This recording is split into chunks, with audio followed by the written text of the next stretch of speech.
I am Ashley Linkus, and I saw the digital media art and design program here at King, and I knew that it was a perfect fit for my career goals and the skills that I would need later on in my career.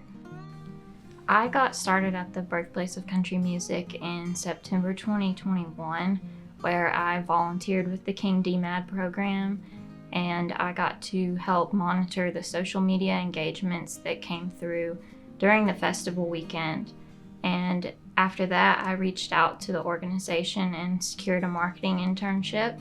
I started there in January, and then in May I got hired part-time as their marketing coordinator. 49 Winchester had this really big album release party at the Bristol Hotel,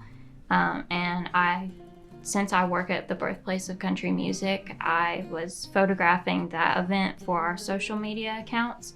I got, as far as I know, my first ever article in a publication with Rolling Stone, which was really crazy to see. I didn't know the night that I took it that it was going to be placed in the magazine.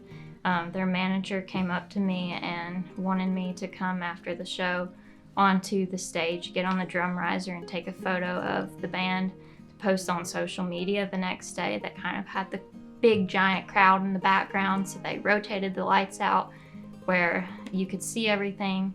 And I thought it was just going to be used on social media the next day. And then a couple days later, the manager emailed me and was like, "Hey, guess what? We put your photo to good use. It's in Rolling Stone." That's the biggest music publication in the world. And it was just really crazy to see that one of my photos made it into that publication.